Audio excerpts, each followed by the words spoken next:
dear student, myself Vijan Notel, and today we are going to start standard 10, chapter number 20, Tathaiv Tishtati. It remains as it is. Okay, let's start introduction. As every fruit has its own taste, similarly every verses has composed by each Sanskrit poet has its own beauty. Yet, because of our individual interests, we like some fruit more. This act does not harm the importance of any other fruit. Similarly, getting pleasure from the present lesson by selecting particular verses of great poets does not reduce the importance of other verses. There are many Sanskrit writers like Bhas, Bhaubhuti, Kalidas, Banbhat, Sudrak, Ravigut, etc. have created literature which is helpful in leading a good life for a human. Let's start with slok number 1. Siksha sham gacchati kal paryayat subuddh mulaha nipatanti padapaha jalam jalasthanam cha susyati hutam cha dattam tathaiv tishtati. Shiksha means होता है knowledge, क्षय means होता है destroy, काल पर्यायत after some time. हमारा जो education होता है वो कुछ समय के बाद क्या होता है, डिस्ट्रॉय हो जाता है अगर आप उसको बार बार रिपीट नहीं करते हो, मंथन नहीं करते हो. सुबुद्ध मूला निपतंति पादपाह, पादपाह मीन्स होता है ट्री. तो स्ट्रॉन्ग रूट वाले ट्रीज होते हैं ना, वो भी समय आने पे क्या हो जाते हैं, गिर जाते हैं. जलम जल स्थानम च सुष्यति, यानी वाटर बॉडीज जो कहीं पर पानी जमा हो जाए तो वो भी क्या हो जाता है, कुछ समय के बाद सूख जाता है. हुतम च दत्तम तथैव तिष्ठति, यानी किया हुआ यज्ञ और दिया हुआ दान, it remains as it is. ये दोनों कैसे रहते हैं, एज इट इज़ रहते हैं.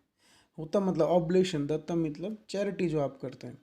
तो राइटर भास के अकॉर्डिंग फर्स्ट श्लोक में क्या है, वो सोच रहे हैं कि इम्पोर्टेंस क्या है डोनेशन करने का और ऑब्लेशन करने का, वो उन्होंने यहाँ पर हमें बताया है.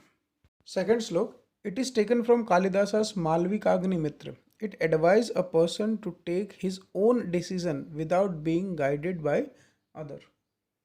Okay, let's start it. पुराणम इत्येवम न साधु सर्वम. पुराना यानी कि प्राचीन, ओल्ड, एशियंट. पुराना है इसलिए वो अच्छा ही होगा ऐसा ज़रूरी नहीं होता. न साधु सर्वम. न च आपि काव्यम नवनीतम इत्यम अवध्यम, यानी कोई काव्य यानी कि कोई काव्य संग्रह या कुछ नया, ये ज़रूरी नहीं होता कि ये अच्छा ही होता है या इसको मंथन नहीं किया जा सकता, ऐसा ज़रूरी नहीं है. संतः परीक्षान तदंतरम भजन्ते. संतः यानी बुद्धिमान जो व्यक्ति होते हैं ना, वो पहले विचार करते हैं, सोचते हैं, ठीक है, फिर दो में से एक को चुनते हैं. यानी किसी भी चीज़ का उपयोग करने से पहले सोच लीजिए कि ये हमारे लिए सही है या नहीं. देन मूढ़ पर प्रत्ययन बुद्धि. मूढ़ यानी कि जो मूर्ख व्यक्ति होता है ना, पर प्रत्ययन बुद्धि, दूसरी की बुद्धि के अकॉर्डिंग ही अपना संचालन करता है. यानी अपने प्लान्स बनाना, अपने आइडियाज़ उसके कुछ के नहीं, खुद के नहीं होते, वो दूसरे के अकॉर्डिंग चलता है. तो ऐसा व्यक्ति क्या कहलाता है, मूर्ख.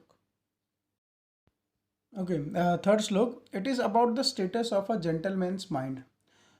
Writer Bhavabhuti here expresses the status of mind. व्रजात अपि कठोराणी. कठोर मतलब हार्ड, ठीक है.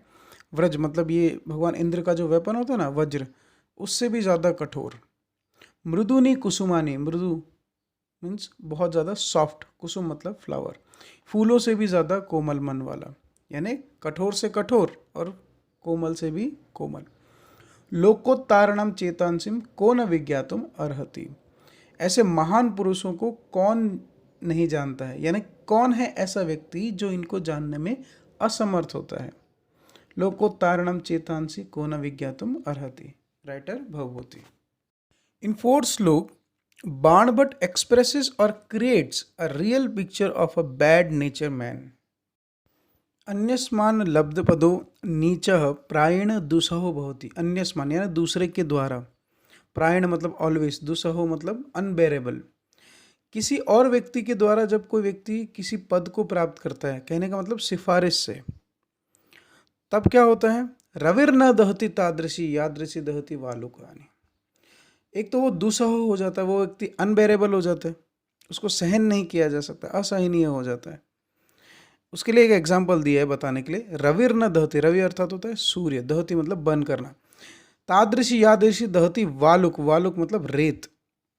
हमें सूर्य इतना नहीं जलाता जितना सूर्य के द्वारा गर्म हुई रेत हमें जला सकती है ना हमारे पैरों को, उतना हमें सूर्य नहीं जलाता।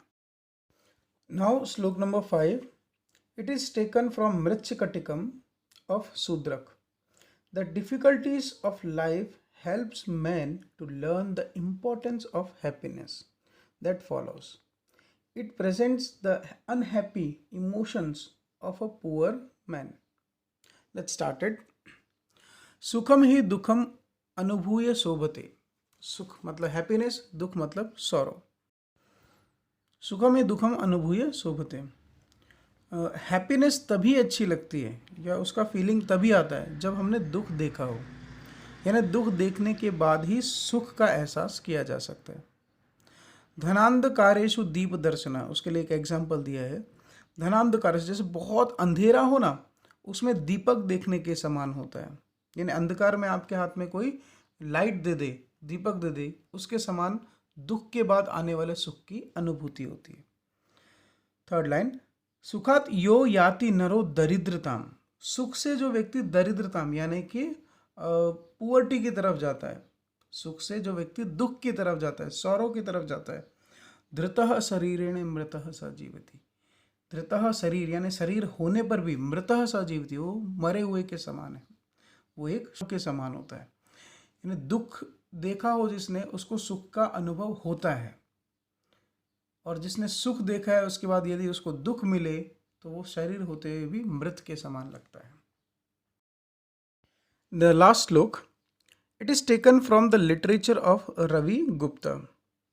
Through the example of sandalwood tree, it states that a wise and good man's mind and thoughts can never be changed. It appreciates goodness of men. चलिए let's start it. सुजनो न याति वैर्यम परहित निरतो विनाश काले अपि। परहित निरतो यानी जब दूसरों की हेल्प जो करते हैं ना, ऐसे व्यक्ति कौन होते हैं? वो सज्जन व्यक्ति होते हैं। वैरम यानी शत्रुता, विनाश काले यानी अंतिम समय आने पर भी। परहित में संलग्न व्यक्ति यानी कि वाइस पीपल विनाश काल के समय भी किसी से शत्रुता नहीं करते हैं। छेदे अपि, अब ये एग्जाम्पल दिया है कि सज्जन व्यक्ति कैसे होते हैं।